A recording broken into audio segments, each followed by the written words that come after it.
I knew it would be. I knew you'd like that. There is. They're kind of right over here in the middle right now. Well, you see my son with the gray cap on. I've never done it. Okay. I think you deserve it. I think you earned it. I think you earned it. How are you going about getting the show? Well, I love you, and I thank you for trusting me to do radio on Revolution Radio. I thank you for trusting me. That sounds good. Hey, you know. Hello, Roger. Water rides. I got a great butter. Did you get out of school today? Yeah. This is more important than School. Right. You're going to learn a lot.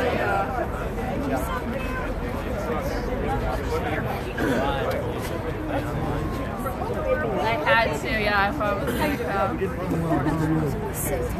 was all about the same time. This is Cliven. Oh. Larry Clayton is one of the attorneys. Hello, Cliven. Good to see you.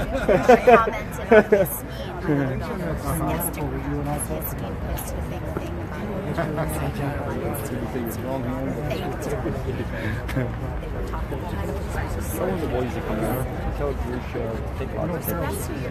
Oh, I only brought my son today, just one. School, things. I should be.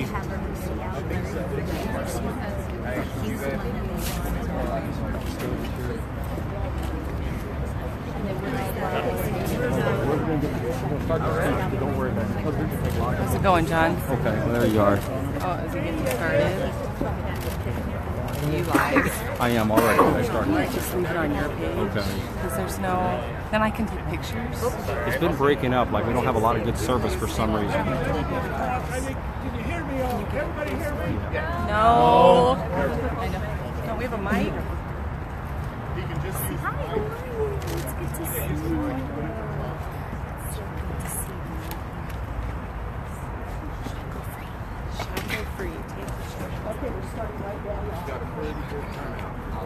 Figure this out. Right. They're hearing us, aren't they?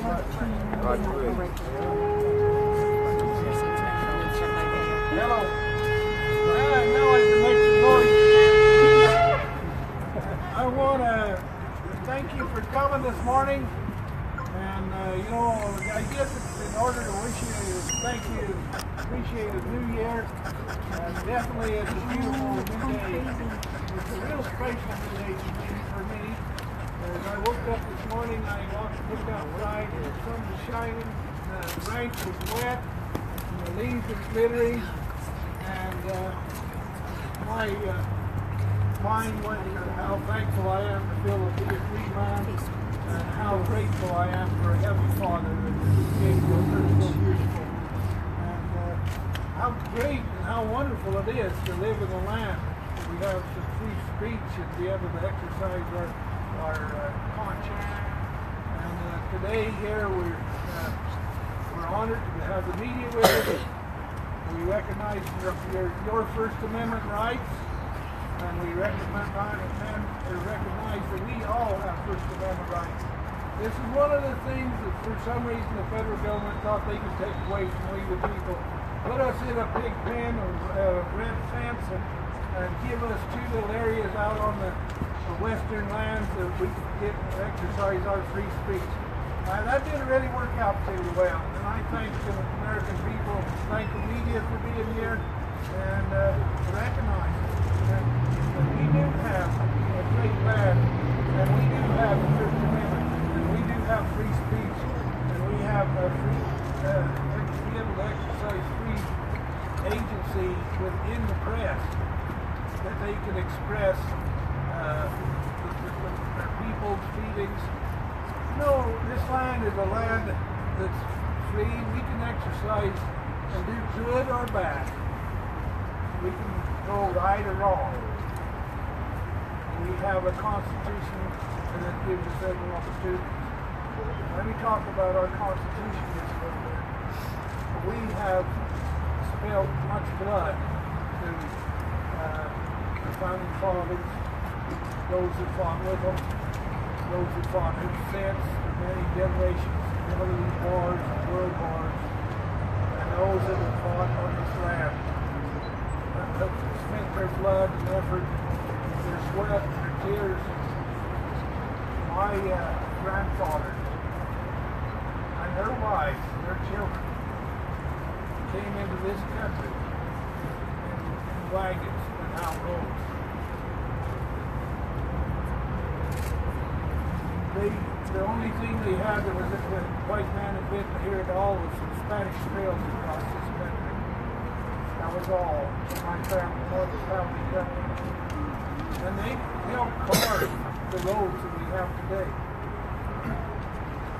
My uncles, my dad, and even myself and my sons have carved these roads and paved them for people today. We have raised you beef. We've raised you melons. We've raised hay and grain and fed the milk cows that you and your children have drunk today and ate. And we have done that as pioneers in this western land. We have worked hard and we have enjoyed our lives. We've raised a family. Not just family, we've raised family of good people. People with honor, with work ethic. People that would pledge to our flag and bow to our Heavenly Father.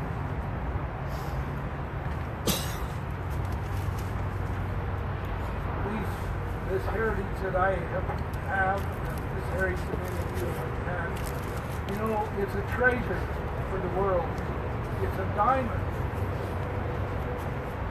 And we have the honor now to respect all of these efforts and to come here together to join and to enjoy and celebrate another victory.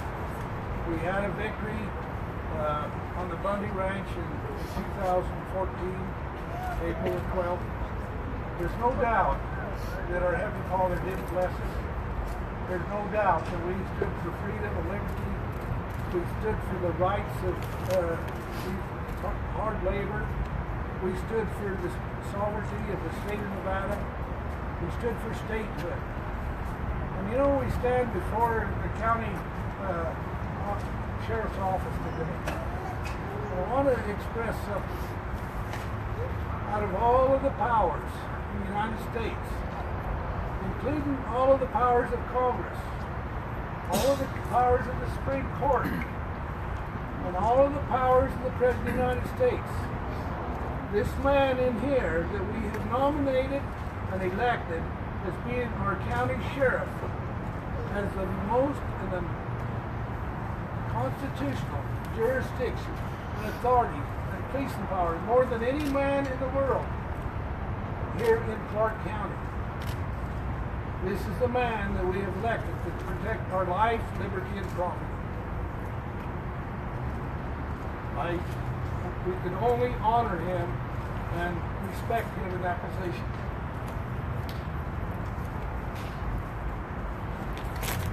You know, the last couple of days, I've actually called this man a liar.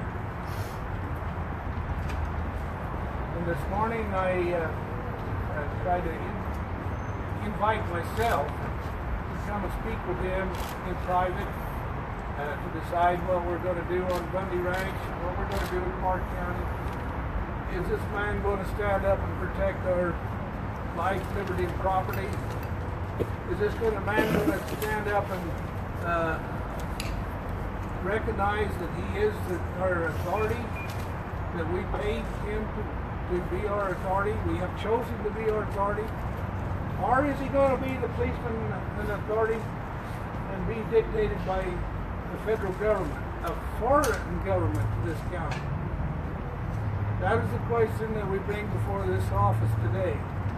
The Sheriff Lombardo, are you going to represent we the people, or are you going to represent a federal bureaucracy? One that had brought down 200 armed guns and stuck them down our throats 4 years ago. And you impeded participated and tried to entrap. Is that what you're going to do tomorrow as sheriff? Is that what you're going to do out on Bundy Ranch? Is come and try to impede, entrap, imprison? I spent 700 days in prison as an innocent man and never did get through a trial. I want to tell the sheriff here today that he's darn lucky that Judge LaVoy dismissed that action in that court.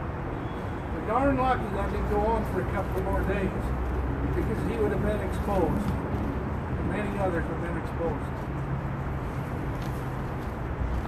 Now I want to say something good again about him.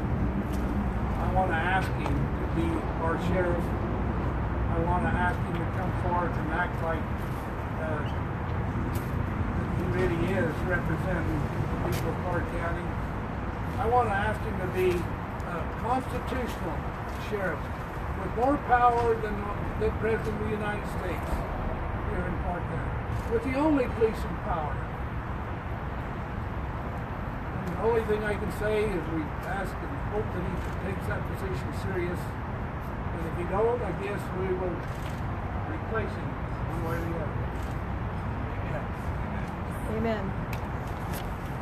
I want to ask for just one or two questions to give me a little direction where you want to. Media, ask me a question. Yeah, I got a question. I'd like to start with it.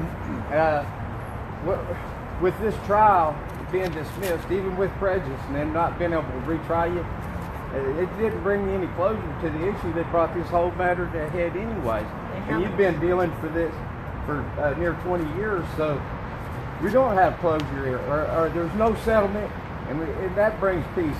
Peace is by settlement, and that's what the law is.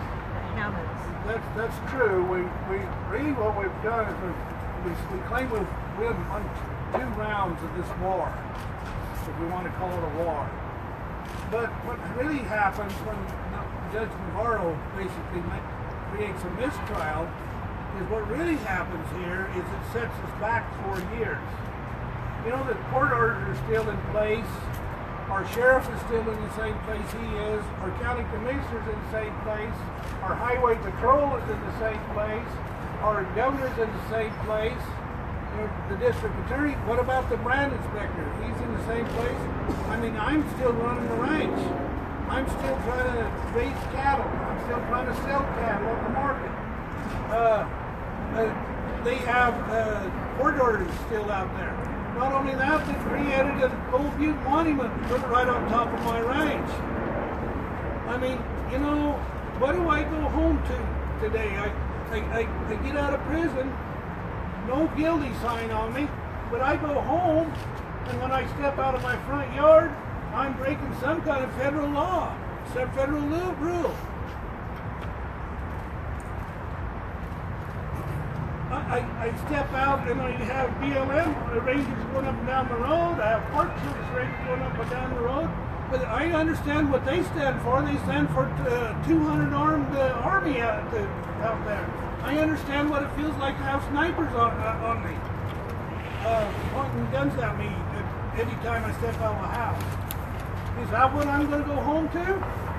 Every time I go to work my cattle, I drive out on this national park now, or national monument. Does that mean that I could get shot out there when I get out of my truck? Is that what it means? And look at this guy here. I started asking, is that what it means? LA Times.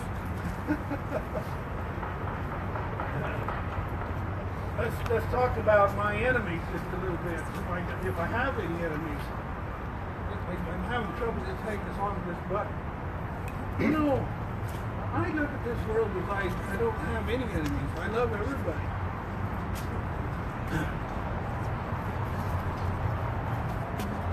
But, hey, that would be a little better. I look at this world as I want to trust everybody. I want to love everybody. I want to help feed everybody. I want to share my rights with everybody. I don't only want to share my rights with everybody, I want to share their own land. The public land belongs to we, the people of Clark County. I want to share that land with them. It's not my land, it's your land. Why can't you guys understand that I protect your land? I protect my rights to the forage and the water and the access to it and the range improvements, but I protect all of your rights. To come out there and fish and hunt and camp and ride your bicycle and enjoy the scenery. You know, I looked out of my bedroom window this morning early, and I could see the moon coming through the clouds. You know, it was so beautiful. I want you people to have that right. I don't want you to be stuck with a backcountry byway where you get to go down the sidewalk for 52 miles and turn around and come back, and if you get off the sidewalk, some ranger's going to give you a ticket, and you're going to end up in this federal courthouse down there trying to explain yourself. That's not called freedom. Freedom is when you come out to Bundy Ranch onto your land, and you can take 600,000 acres and drive around, use the roads and the trails, camp and build fire, and cook a weenie for your little girl or little boy. That's what freedom's all about. That's what Bundy's all about. It's not about Bundy being a big rancher and his cattle run there and nobody else has any rights. I only have a few rights, and I'm going to protect my rights. I hope you're going to protect your rights. Mr. Bundy, there was a group of environmentalists, conservationists, religious leader as well, had a news conference earlier today, and they talked about fears, they have fear now that you are out, and they fear for people visiting Gold Butte. Can you answer that, please? I think he just did. I would like to answer that. You know how I'm going to answer that? I'm going to answer it this way. I say that the land in Gold Butte belongs to we, the people of Clark County. And I'll tell you one thing. Anybody that comes over that Clark County line into Clark County is our guest. They have no political or voice. They have no vote. And so they are our guests. We love them. We welcome them. But don't let them think they're going to tell us what to do in Clark County on our land. Woo! Yeah. Have you seen any BLM rangers near the ranch or in Pacoda? Since when? Since your release. No, I really haven't. Mr. Bundy, Jeff Gill, Channel 3. So what got you to the whole thing was the grazing fees. What are you going to do with the grazing fees? Do you have any intention of paying them? What will you do with those? LA Times will have a nice article coming out about that, and you just read that tomorrow. Well, but give us here in Las Vegas just a little bit. What do you want to do? Are you going to pay them? Are you going to not pay them? What are you going to do? Let me answer it this way. I have a 15-second defense to all of these charges. A 15-second defense. You know, by now Las Vegas should have been able to understand what the 15-second defense is. How many of you understand what my 15-second defense is here? Here. Oh, you got a few of you understand? I'll tell Las Vegas one more time. I graze my cattle only on Clark County, Nevada land, and I have no contract with the federal government. Yeah! How many reporters do you think understand the Constitution need understanding of? Oh, I'm sure all of these reporters understand the Constitution. What would you do if they come to impound the cattle? Never. That's the sheriff's problem, not mine. Mr. Bundy, Maggie Rose McGrath with Revolution Radio. The way your sons were teaching us when we were at the refuge, many of us journalists were there, was that there were three constitutions, the real constitution and two others they were trying to suck us under. What we understood is what we learned about Constitution is the BLM only had the right to own the District of Columbia 10 by 10 by 10 federal military bases and also shipping export ports. If I was to pay my grazing fees in California or Oregon, I should pay them to my county or to my state, not to the federal government, right? Well, yeah, I mean, that's helping people understand the Constitution. You know, in Article 1, 8 and 17 pretty well explains what the federal government can own. The way I understand it, the federal government can't own any land. Any land. Anybody understand that? They can't own any land unless it's Article 1, 8 and 17, and they have to purchase that land from the state. And then they only can purchase that land for a couple of reasons. One is for military purposes, and the other would be for other buildings. And that would be something like a post office or a courthouse. And they can purchase that land from the state of Nevada if they would like to have some land with the consent of the legislators and Congress. Now I have a little question to ask you, a very simple question. Why would the Constitution say that the federal government has to purchase land if they own all of this land? Why would the Constitution say you can own land if you purchase it? Why would they say that? And then the other thing, if this land don't belong to the state of Nevada, how could the state of Nevada sell this land to anybody if they don't own it? Exactly. Right. I mean, that's something I don't have to take my hat off to, you know, that's a very, yeah, I mean, how could they be a state if they don't, I mean, you know, another thing about the Constitution, they want to say their property clause of Article 4 gives the federal government power. Had anybody read the Constitution in Article 4? First thing I see in Article 4, it says the Congress has power to dispose of the territory. Well, nobody ever admits that anything's been disposed of. It says it has the power to make needful rules and regulations over the territory. Is Nevada a territory? No. How long has it been since Nevada was a territory?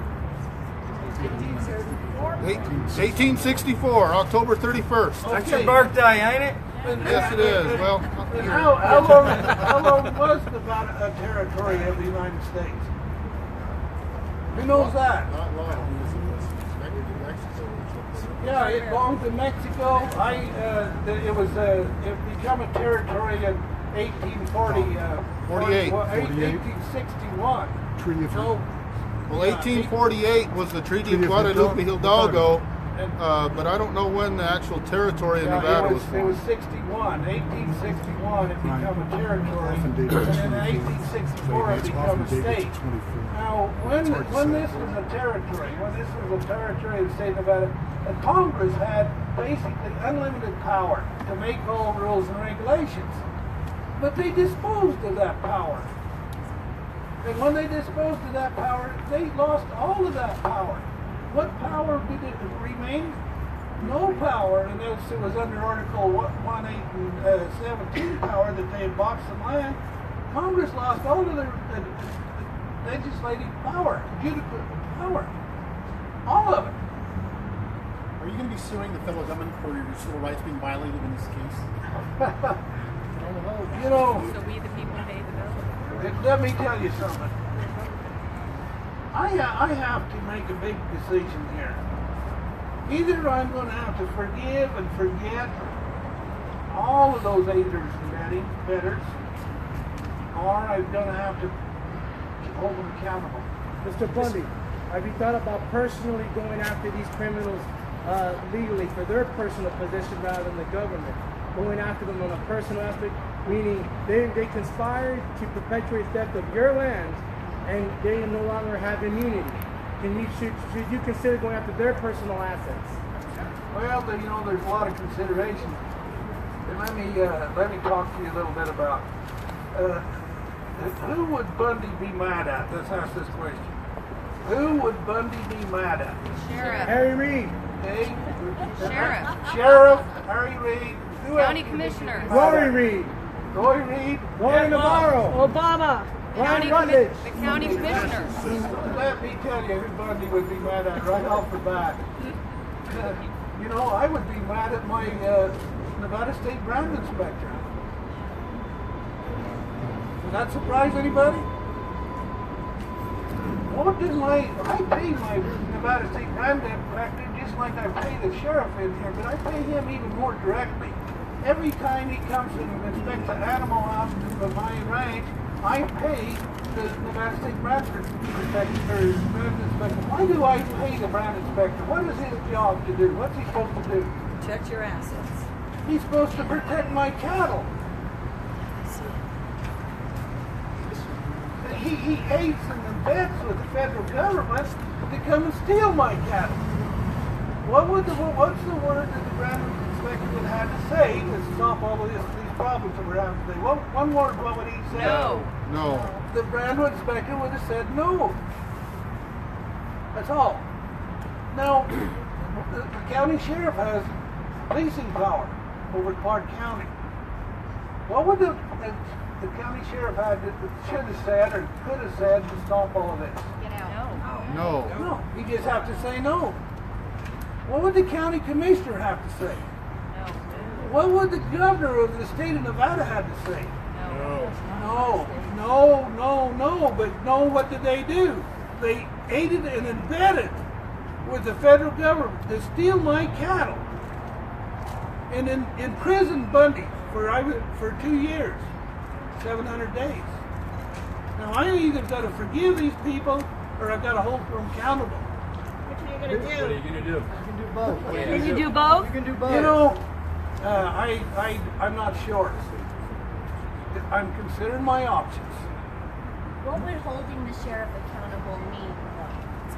Well, it would mean that tomorrow when I get up in the morning, that I know that the county sheriff would be out there to protect me, my life, liberty, and property.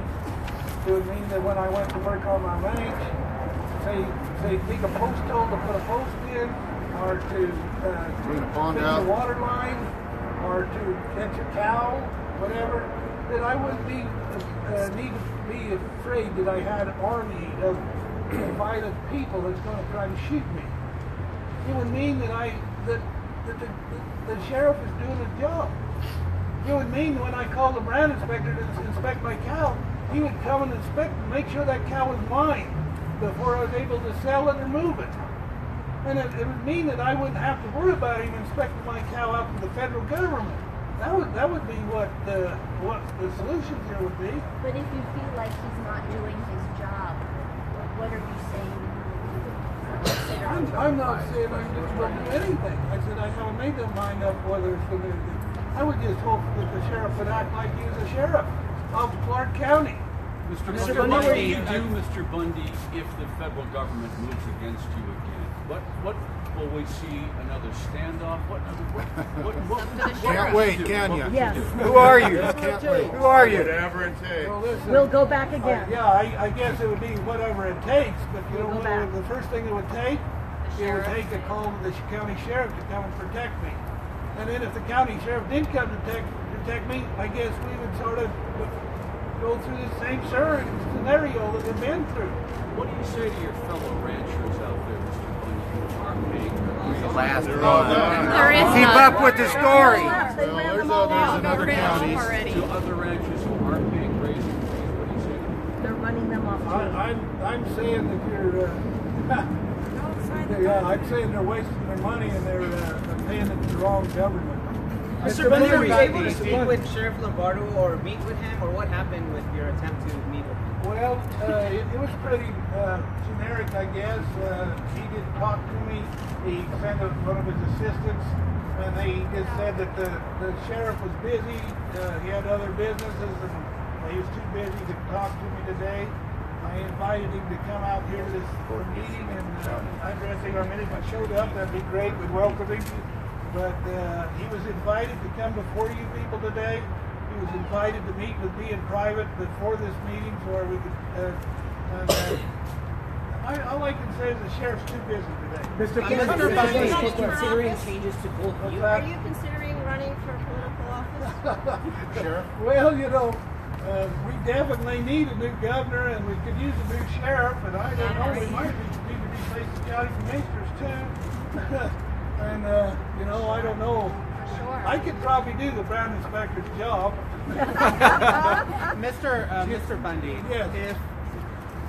if the Clark County Sheriff's Department continues with their current stance, if the state of Nevada Well, what is our continues, current if stance? the state of Nevada continues to recognize this land as federal public land, are you saying that there is another chance of another armed standoff happening in the region?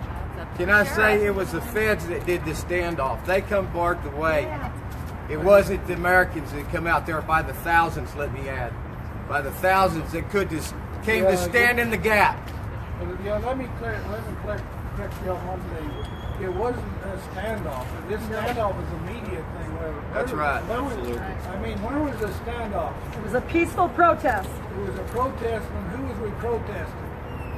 County The sheriff. lack of due process. Sheriff. Protesting the county But there sheriff. were guns being pointed. Yeah, by all the federal authorities. Federal Army. They were pointing guns at us. We went through a court and we found out there was nobody pointing the guns at it. And you bring it up, their guns pointing at it. Well, yeah, they were guns. I'm saying there was 200 guns pointing at the people. Who had the 200 kill guns pointing at them. Dan Love had the kill book. Dan Love of the BLM. They threatened to flee the people's lives. And the county sheriff should have made sure that didn't happen. They beat up my sister. They tased my sons. They killed my cattle. They buried threw them. my sister to the ground. They buried the cattle in the high desert where they think we wouldn't find them. Show up there to ask questions. Remember the kill list. By Dan Love, BLM. But remember, my son, I want to tell you a little story about my son Dave. My son Dave has been my partner ever since we were little baby. He's like a little bear. He wanted to hang on. I took him with me. He rode on that horse with me. He rode on the tractor with me. He would climb on the back of my horse when he was 2 or 3 years old, and I'd put him in the boot, or his fingers in my belt loops, and he would hang on, and I'd take the little boy off, and his little fingers, the skin on his fingers would come off, because he hung on so hard while I was trying to work cattle. He would always get back on that horse and ride with me. My son, the day of, I don't know about the 6th of April 6th, 2014, my son had a job. He was going to Boulder City, I believe, or Laughlin. He had a job that he was going to be an airline pilot to fly the sea tours up the Colorado River. It was a new job for him. He was excited to be able to take that job. And he was on his way from his home up in Utah to go to Laughlin. He knew it was his mother's birthday. He stopped in somewhere, St. George or somewhere, and brought a card and a bouquet of flowers. And when he come down I-15, he pulled into the ranch and he gave his mother the flowers and the card. And they said, well, you know, the BLM is out there gathering Dad's cattle. And so he rode up the road about 4 or 5 miles to sort of see what was going on. He stopped along the road, got his iPod out. There was some convoy of BLM people bringing cattle off the mountain. And the BLM and the Highway Patrol, they see matters, and they come and attacked him, and they beat his face into the gravel. There's the documents of it that put their feet on his head and pushed him in the gravel, and when they come up, he had rocks stuck in his face. They put handcuffs on him and put him in their vehicle and took him over to the compound where they'd been collecting my cattle, which is probably about 6-7 miles away from where he's at. And they displayed him like they just shot a nice big buck. buck deer. They was showing him off, their trophy. Got a Bundy. And then they left him out there for several hours, and they took him over to Henderson, put him in the jail over to Henderson. The next morning, they picked him up and brought him to the courthouse here in Las Vegas. And my son told me, he said, Dad, he said, I thought my life was over. He said they'd abused me until I thought that they was going to kill me. They put me in this courthouse, and he said they left me there and interrogated me and carried on. And then he said all of a sudden things just changed. He said they took the handcuffs off me, brought me a little sack lunch, and opened the door and kicked me out on Las Vegas Boulevard. He walked down the street. He didn't have no money, but he did have a credit card in his wallet. He said, I didn't have nothing to make a phone call, so he went up to a lady that was buying gas and said, I'll buy your gas if you'll let me use your phone. He used the phone and called me. I have been right here at this sheriff's office that morning. I was on my way home. And he called me, he told me where he was. He was on Pickett Storch in Las Vegas Boulevard. And so I come back. When I got back, the media was there. I don't know whether it was Channel 8 or 13 was already there. He was, sort of beat up. This is how the government treated my little boy. That only was going to just give his mom some flowers. And you guys think I'm supposed to just love what happened? I just spent 700 days in their damn jail. I'm a little bit upset about that sometimes. Now I've got to make the decision whether I'm going to be bitter the rest of my life, whether I'm going to forgive them. But one thing for sure, I'm going to go back and ranch. I'm going to produce you people some more food, and I'm going to fight for your freedom and liberty to come out on your land and enjoy your land. Amen. Amen.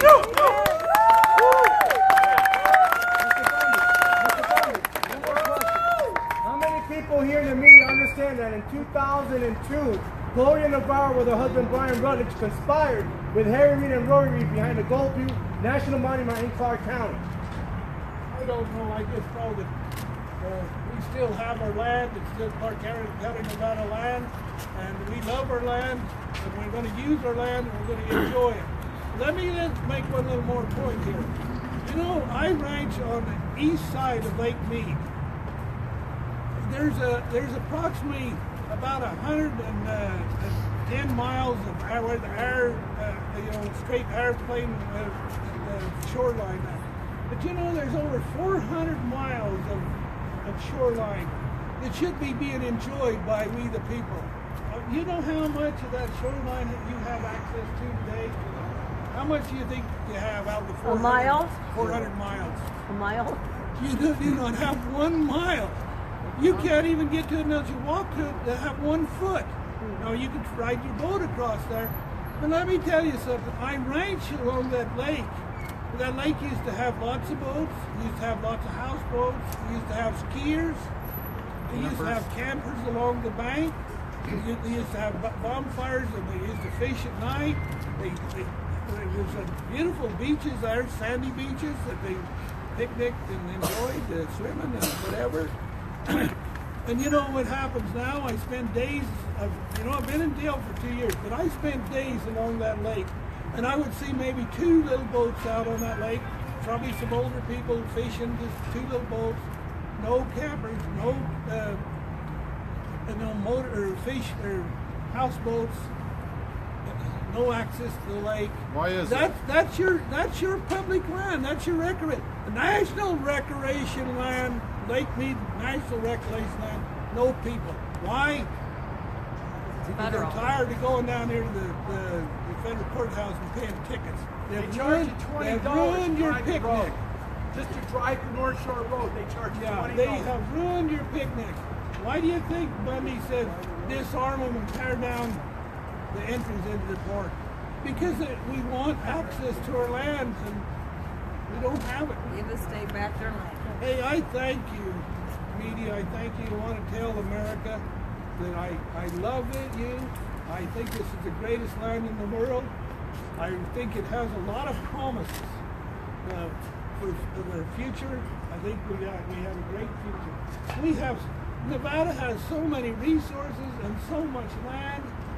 And you know, you go up through Nevada and you travel from Las Vegas to Reno, and you know, you go up through a depressed world.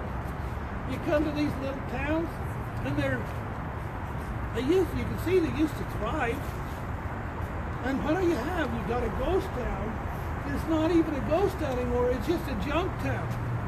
You know, that's not what Nevada. These little towns need to be thriving. We need to be enjoying this land. We need to be using it. And that's what Bundy stands for. Thank you, Mr. Bundy. Thank you, Mr. Bundy. The black farmers, thank you. Thank you. Thank you. I've gotten to know him in the last 4 years.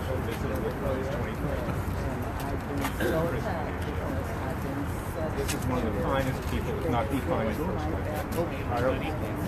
And his family is the same way. I've grown to love these people. They're here for you. They're here for the people of Clark County. You have to thank him for what he's done. Thank you, Larry. Thank you, Larry. God bless you, Larry. The United States government is attacking us in all areas. So How do we go see the sheriff? He won't let us. Did you hear? Fred, did you hear? Yeah. Well, hello, everyone. We just got finished with Cliven Bundy's press conference, his speech here, telling us why he was here, why he stood out there at the when he did back there in 2014, and why he doesn't owe the grazing fees to the federal grazing fees to the federal government, the Bureau of Land Management. The sheriff refused to come out and talk to him. He was too busy today, so the sheriff was not available and refused to come out here and talk to him. We had quite a few people out here. There's close to 100 people, a lot of media, and a lot of supporters that came out. Today it's not raining. Yesterday it was pouring down rain, so we ended up postponing the outside event yesterday till today. So, love you, Ricky Loveland. I see quite a few people on here. Kaylee Willis, Daryl Wayne. Thanks for joining us, and we're going to be heading back to Montana sometime today and wrapping it up down here for this time. We'll keep you posted as much as we can because we don't know what the outcome of this next trial, if we're even going to have one yet. We're praying that we don't for Joe O'Shaughnessy, Jason Woods, Dave Bundy, and Mel Bundy. So keep us all in your prayers. We got a lot of work ahead of us yet. This isn't over. We've got other cases around the country. We still got baby homes that them people need help. That family hasn't had their baby in over a year, almost a year and a half now. And so there's all kinds of work for us. I'm not stopping. I'll be continuing this, trying to expose this corruption and be the voice for the people who cannot speak up. Again, keep us in your prayers. Yeah, free Todd Engel for sure.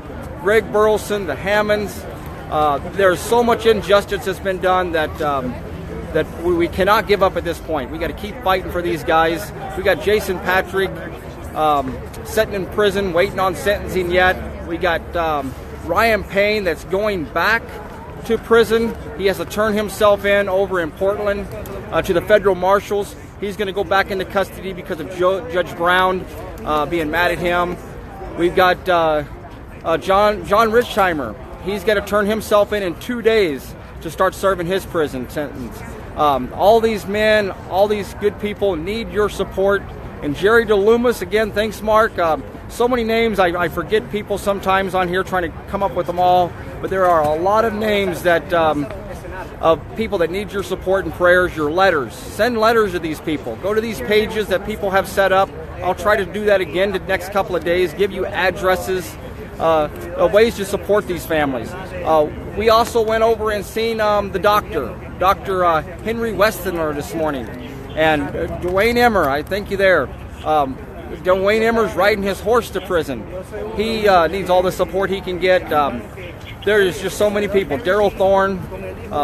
But we went over and seen the doctor this morning. I had my daughter. I'll have her step over here a minute. My daughter and I got to see, and the family went over and seen Henry and had a good chat with him. You want to talk and tell you a little bit about what you talked with him about? We just asked him some questions about how he was released and all that kind of stuff. They did an appeal, and it's usually supposed to take a couple of years, but because of his age and health, he actually noticed it this time, so they let him out early until the appeal was And you're going to write a blog, aren't you? Yeah, I'll have a blog post, and it should be out the last Wednesday of this month. So how can they find that blog post? That's Keturah's Corner. Corner spelled with a K, so it's KETURAHSKORNER.blogspot.com. So Keturah's Corner, she's going to have a story written. That's a blog post. I'll share it. There'll be other places that'll be shared. But I'm going to share that, and she's going to write another story about him. He has a birthday coming up, too. We don't want to forget that. What was that? His birthday is on February 16th, and he'll be turning 94, and we're going to try to get a bunch of birthday cards together for him. I'll be putting an address on my blog post so that way you guys can write to him. We'll probably send them all to a post office of ours and then forward it on to him so he doesn't get any hate mail or anything. Yeah, let's get him some birthday cards. He's going to turn 94 here in February, so that's be a big surprise for him. He enjoyed our visits this morning. He was just overwhelmed with having so many people support him and seeing him. I've also got a couple of books of Henry Wessler's that I got from him, and he signed them this morning. I'm going to get Henry. I'm going to give away these 2 books here sometime soon. So keep watching for that, and if anybody wants to read his books, you can go look at that book. What's the name of his book again, Keturah? 12 Hours, Facing 12 Hours to the Firing Squad. It's on Amazon, but we're going to give away a couple of his books that we got from him today and got his autograph on them. So thanks again for joining us, everyone. Keep us in your prayers. We have some other updates hopefully today, and we will keep up. Thank you.